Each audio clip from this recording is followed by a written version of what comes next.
Hey guys, అందరూ ఎలా ఉన్నారు? సో కార్తీక మాసం స్టార్ట్ అయినప్పటి నుండి మా అమ్మమ్మ, మమ్మీ, పిన్ని వాళ్ళందరూ కలిసి ఎక్కడికైనా వెళ్దాం అంటున్నారే కానీ ఎక్కడికి వెళ్దామో డిసైడ్ అవ్వట్లేరు అనమాట. ఎప్పుడు పోస్ట్ పోన్ చేస్తారంటే ఈసారి ఎలాగైనా వెళ్లాల్సిందే అని పట్టుబట్టి కాన్ఫరెన్స్ కాల్ లో ఒకటి అటెంప్ట్ లో సక్సెస్ఫుల్ గా ప్లాన్ ని ఓకే చేసేసాము. ఇంకా ఎవరింటి నుండి వాళ్ళం స్టార్ట్ అయిపోయి మన సిబిఎస్ బస్ స్టాండ్ దగ్గరకు వచ్చి యాదగిరిగుట్ట బస్ ఎక్కేసాము. మనకున్న గ్యాంగ్ ముందే పెద్దది, అక్కడ ఒక సీట్ ఇక్కడ ఒక సీట్ అయితే సరిపోదు అని చెప్పి కార్నర్ సీట్ పట్టేసాము. ఇంకా మా వాళ్ళు తినడానికి చాలా తీసుకొచ్చారు. ఇంతగానో ఫుడ్ ఎందుకు తెచ్చారే వన్ డే ట్రిప్ కి అంటే చూడండి ఏమంటుందో మా పిన్ని. రేపటి కోసం అట్లుంటది మన వాళ్ళతో మొత్తం. అది చిన్న ట్రిప్ అయినా పెద్ద ట్రిప్ అయినా సంబంధమే లేదు, ఫుడ్ ముఖ్యం. బిగిలు సీట్లు దొరకడమే మహా ఎక్కువ అని చెప్పి వెనక్కి వెళ్ళి కూర్చుంటే ఆ బస్ మాత్రం ఎత్తేసి చంపేసింది. ఈ చల్లగాలికి ఇంకా నాకు హెడేక్ కూడా వచ్చింది. మా వాళ్ళు జెండు బాంబు కూడా తీసుకొని వచ్చారు.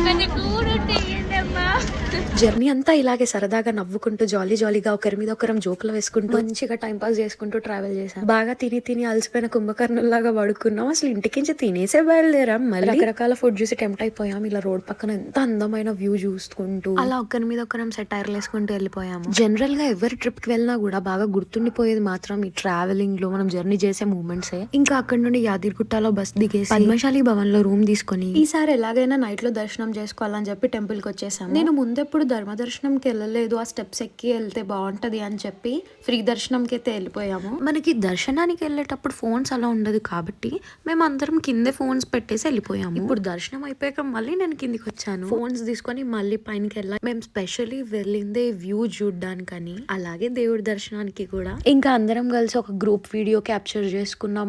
మంచిగా ఫోటోలు దిగినాం.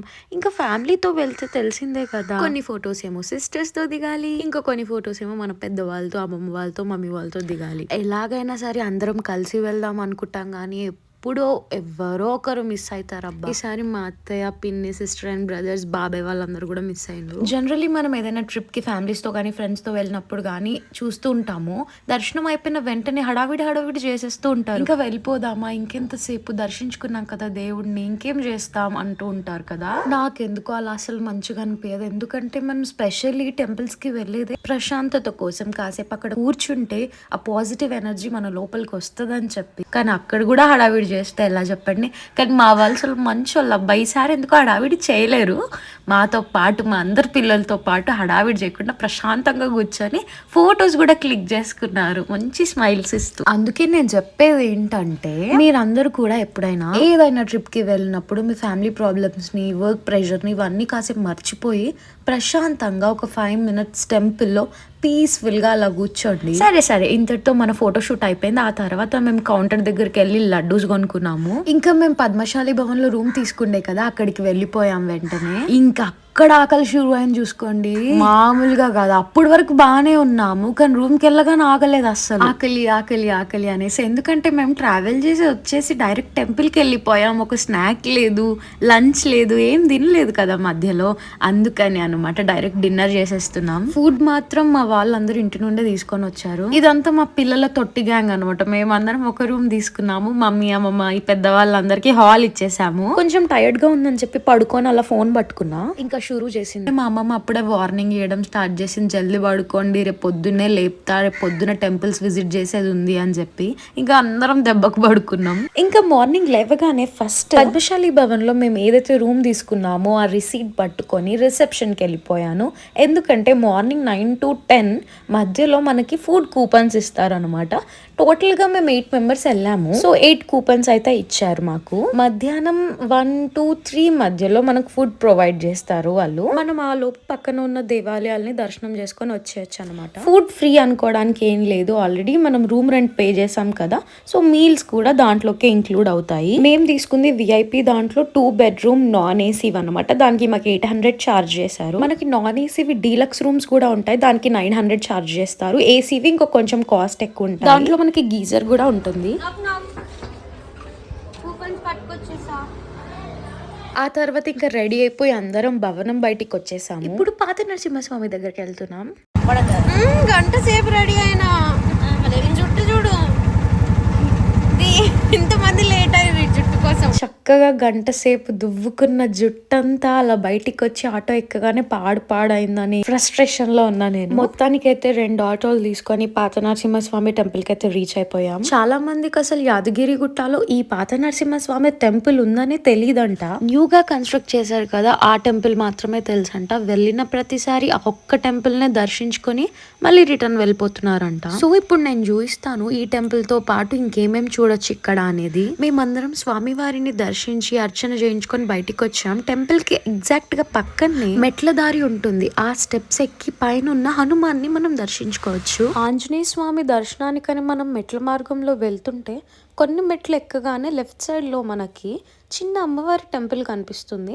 అక్కడే ఒక శివలింగం కూడా పెట్టేసి ఉంటుంది. అక్కడే మేము దీపాలు పెట్టాము. ఇంకా మేము వెళ్ళింది ముందే కార్తీక మాసంలో కదా, ఎక్కడ శివాలయం ఉన్న దీపాలు ముట్టిద్దామని ఫిక్స్ అయ్యారు. అందుకే దానికి కావాల్సినవి అని ముందే తెచ్చుకున్నారు. ఒత్తులు, దీపాంతలు ఇవన్నీ చూడండి. ఇక్కడ ఎంత చక్కగా ముగ్గులేసి దీపాలు పెడుతున్నారో మా వాళ్ళందరూ. ఈ టెంపుల్ లో కూడా మనం చాలా కోతులను చూడొచ్చు. ఎక్కడ చూడండి అవే కనిపిస్తాయి. ఇంకా దీపాలు ముట్టియడం అయిపోగానే పైకి వెళ్తున్నప్పుడు ఒక ప్రదేశంలో హనుమాన్ చిత్రం వేసుంటుంది. కొండపై దేవుణ్ణి చిత్రించారంటే దాని వెనుక ఏదో ఒక బలమైన కారణం దాగి ఉండే ఉంటుంది. ఈ సాక్ష్యాలే ఆ చరిత్రకి ఆనవాలని నేను బాగా గట్టిగా నమ్ముతాను. ఇంకాస్త పైకి వెళ్ళగానే లెఫ్ట్ సైడ్ లో మనకి నరసింహస్వామి గుర్రంపై ఈ కింద దేవాలయం నుండి పైనున్న యాదాద్రికి వెళ్ళిన గుర్తులుంటాయి. ఈ టెంపుల్ కి ఇంకొక స్పెషాలిటీ కూడా ఉంది.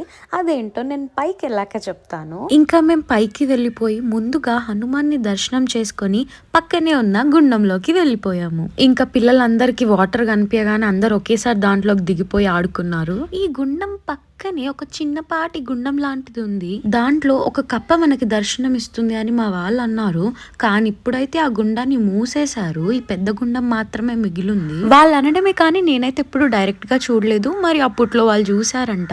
అమ్మమ్మ గుండంలో దిగి బయటికి వచ్చిన తర్వాత సూర్యుడికి నమస్కారం చేసుకుంటుంది. ఇంకా మేము ఊరుకుంటామా అమ్మమ్మ చేసిన తర్వాత అందరం గుండంలోకి దిగి సూర్యుడికి నమస్కారం చేసుకున్నాము. మేము వెళ్ళింది వింటర్ లో కాబట్టి గుండంలో వాటర్ అన్న కనిపిస్తున్నాయి కానీ సమ్మర్ లో వస్తే అయితే మొత్తం ఎండిపోయి ఉంటుంది. ఒక్క చుక్క నీళ్లు కూడా మనకు కనిపించవు. నేను కూడా గుండంలోకి దిగి సూర్య భగవాను నమస్కరించుకున్నాను. ఇది మా చెల్లికి మంత్రం రాదంటే పాడుతున్నా. ఆదిదేవా నమస్తుభ్యం ప్రసిద్ధామవ భాస్కర దివాకర నమస్తుభ్యం ప్రభాకర నమోస్తుతే. గుర్తుందా ఇందాక ఈ గుడికి ఒక స్పెషాలిటీ ఉందన్నాను, అదేంటో ఇప్పుడు చెప్తాను. మన అందరికి ఎన్నో కోరికలు ఉంటాయి. దాంట్లో అందరికి కామన్ గా ఉండేది మాత్రం సొంతింటి కళ. ఎవరైనా కూడా తమ తమ ఫ్యామిలీస్ తో వాళ్ళ సొంత ఇంట్లో ఉండాలని, ఒక పర్మనెంట్ షెల్టర్ ఉండాలని అనుకుంటారు. పాత నరసింహస్వామిని దర్శించుకోవడానికి వచ్చిన వాళ్ళందరూ పైన హనుమాన్ని దర్శించుకొని ఆ తర్వాత చుట్టుపక్కల ఉన్న కొండల దగ్గర రాళ్ళని ఏరుకొని ఒకదానిపై ఒకటి కడతారు. మన పెద్దవాళ్ళ నుండి వస్తున్న ఆచారం ఏంటంటే ఎవరికైతే సొంతింటి కళలాగే ఉంటుందో, ఎంత ట్రై చేసినా కూడా సొంత ఇల్లు కట్టలేకపోతున్న వాళ్ళు, ఇల్లు కడదాం అనేసరికి ఏదైనా సమస్య కానీ ఏదైనా ఆటంకం కానీ వచ్చిన వాళ్ళు వాళ్ళ సొంతింటి కళ నెరవేర్చుకోవడానికి ఇక్కడ ఒక ముడుపులాగా ఒక రాయిపై ఒకటి కడతారు. మేము వెళ్ళినప్పుడు అయితే 7 రాళ్ళు పెట్టకూడదు అన్నారు. 7 అయితే ఏడ్చినట్టు ఉంటుందని చెప్పి ఇంకా మేము 5 లేదా 9 రాళ్ళను ఒకదానిపై ఒకటి పేర్చాము. ఏంటి ఒక రాయిపై ఒకటి పెట్టేస్తే ఇల్లు కట్టేసుకుంటామా, సొంతింటి కళ నెరవేరుతుందా అని ఈజీగా మూఢనమ్మకంగా తీసి పారేసిన వాళ్ళకైతే నేను ఏం చెప్పలేను.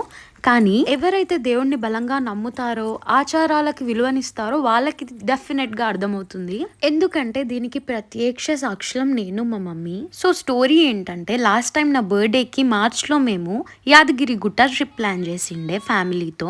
అప్పుడు కూడా మేము ఇదే ప్రదేశానికి వచ్చి ఎంతో నమ్మకంతో నేను, మా మమ్మీ ఒక రాయిపై ఒకటి పేర్చి సొంతింటి కళ నెరవేరాలని మొక్కుకున్నాము. కోరిక నెరవేరుతుందో లేదో తెలీదు కానీ మేమైతే ఎంతో బలంగా నమ్మకంతో కట్టేసి వెళ్ళాము. 25 years నుండి కూడా తీరని మా సొంతింటి కళ ఇంటికి వెళ్ళిన 1 month లోనే నెరవేరింది. వెళ్ళిన 30 days లోనే మేము కొత్తింటి నిర్మాణాన్ని స్టార్ట్ చేసేసాము. ఇది ఒక వండర్ లాగా అన్నమాట మాకు. ఎందుకంటే 25 years నుండి కూడా జరగనిది ఒక వింతలాగా ఇక్కడ ఇల్లు కట్టేసి వెళ్ళగానే జరిగినందుకు. ఈ స్టోరీ చెప్పాక మీరు నమ్ముతారో లేదో నాకు తెలీదు కానీ మా వాళ్ళందరూ దీన్ని లైవ్ ప్రూఫ్ గా తీసుకొని రాళ్లతో ఇల్లు అయితే కట్టేశారు. ఒక్కొక్కళ్ళు అయితే 2 రెండు బిల్డింగ్స్ కూడా లేపేశారు. మీరు కూడా ఈసారి యాదాద్రికి వెళ్ళినప్పుడు పాత నరసింహస్వామి దగ్గరికి వచ్చి పైనున్న హనుమాన్ని దర్శించుకొని ఆ తర్వాత కొత్తిల్లు కట్టుకోవాలనే కోరిక ఉన్న వాళ్ళు తప్పకుండా ఇలా ఒక రాయిపై ఒకటి 9 కానీ 5 కానీ పేర్చి నమ్మకంతో మొక్కుకోండి. మరి ఏం మ్యాజికో తెలీదు కానీ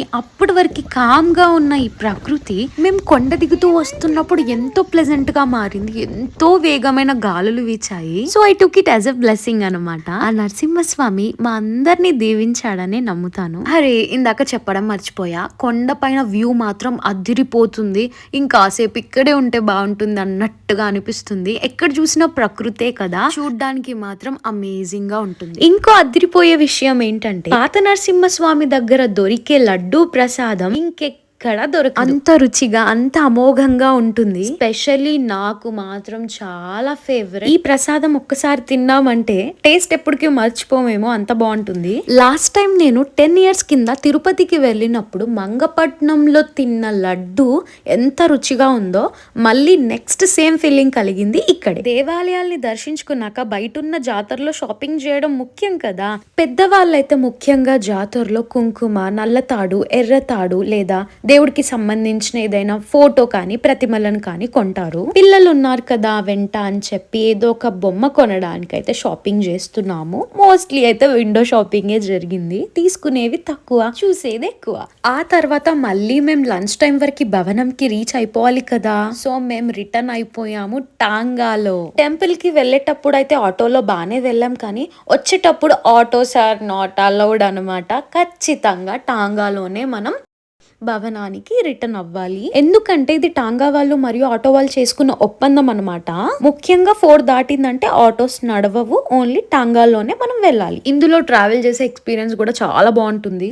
పద్మశాలి భవన్ కి రీచ్ అయిపోయి పొద్దునిచ్చిన ఫుడ్ కూపన్స్ పట్టుకొని మేము అన్న సత్రంలోకి వచ్చేసాము. ఫుడ్ మాత్రం చాలా బాగుంది. డైలీ ఒక స్పెషల్ కర్రీ ఉంటుంది అక్కడ. దానితో పాటు కామన్ గా పప్పు, సాంబార్, పెరుగు కూడా ఉంటాయి. వాటితో పాటు రైస్ కూడా మీకు ఎంత కావాలంటే అంత పెడతారు. మార్నింగ్ మేము టెంపుల్స్ విజిట్ చేసేయాలని ఆ తొందరలో ఓన్లీ టీ తాగేసి వెళ్ళాము. బ్రేక్ఫాస్ట్ కూడా చేయలేదు.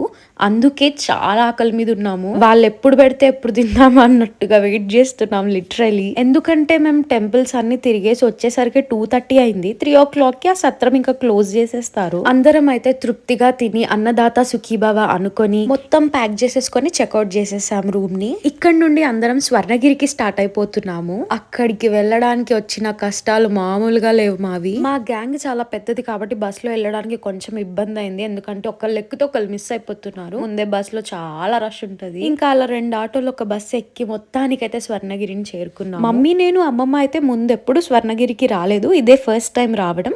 కానీ పిన్ని సిస్టర్ వాళ్ళు ముందు ఒకసారి స్వర్ణగిరిని విజిట్ చేశారంట. మేము లాస్ట్ టైం యాదాద్రికి మార్చ్ లో వచ్చామని చెప్పా కదా, అప్పటికి స్వర్ణగిరి టెంపుల్ ఇంకా ఓపెన్ అవ్వలేదు. మేము వెళ్ళిన 2 days లోనే ఓపెన్ అయిపోయింది. అందుకే అప్పుడు మిస్ అయిందని ఇప్పుడు ఖచ్చితంగా చూడాల్సిందే అని వచ్చేసాము. మా అందరికి స్వర్ణగిరిని ఇంకా యాదగిరి గుట్టని నైట్ టైమ్ లో చూడాలి అని ఉండే. ఎందుకంటే ఆ వ్యూ, ఆ లైటింగ్ అంతా బాగుంటుంది కదా. మొత్తానికైతే యాదగిరి గుట్టని మేము నైట్ లో విజిట్ చేసాం. కానీ స్వర్ణగిరికి వచ్చేసరికి 5 అయిపోయింది. ఇంకా దర్శనం చేసుకొని వెళ్ళిపోతామేమో ఫాస్ట్ గా, నైట్ వ్యూ మిస్ అయిపోతామే అనుకున్నాము. కానీ స్వర్ణగిరి ఏమైనా చిన్న దేవాలయమా? చాలా పెద్ద ప్రాంగణంలో నిర్మించబడిన గుడి ఇది. ఇంకా అవన్నీ విగ్రహాలు చూస్తూ మెల్లిగా నడుచుకుంటూ దర్శనం చేసుకొని బయటికి వచ్చేసరికి నైట్ అయిపోయింది. ఎవరైతే జుట్టు విరబోసుకొని టెంపుల్ కి వచ్చారో వాళ్ళకి మాత్రం దర్శనం లేదు. వాళ్ళు వెంటనే జుట్టు అల్లుకోవడం కానీ జుట్టు ముడి వేసుకోవడం కానీ చేయాల్సిందే. అన్ని టెంపుల్స్ లో కూడా ఇదే రూల్ పెడితే బాగుండు కదా అనిపించింది. స్వర్ణగిరి దేవాలయం మాత్రం అద్భుతంగా ఉంది. నేను మాటల్లో వర్ణించి చెప్పలేను కానీ ఎంతో విశాలంగా, అద్భుతంగా, గొప్పగా ఉంది. తిరుపతిలో మనకి వెంకటేశ్వర స్వామిని చూడ్డానికి ఒక 1 minute టైం కూడా ఇవ్వరేమో, అంత అవకాశం దొరకదు. అక్కడున్న రష్ కి మనకు ఆ కొన్ని సెకండ్ల దర్శనం దొరకడమే అదృష్టంగా భావిస్తాం. కానీ స్వర్ణగిరిలో మాత్రం దేవుణ్ణి మనం కనులారా చూసుకోవచ్చు ఒక 5 నిమిషాలు అనిపించింది. తిరుపతి వరకు వెళ్లి ఆ వెంకన్న స్వామిని దర్శించుకోలేని వారు మాత్రం స్వర్ణగిరిలో ఉన్న ఈ వెంకటేశ్వర స్వామిని దర్శించుకుంటే చాలు. మనం స్వామివారి దర్శనం అయిపోయి బయటికి రాగానే పక్కన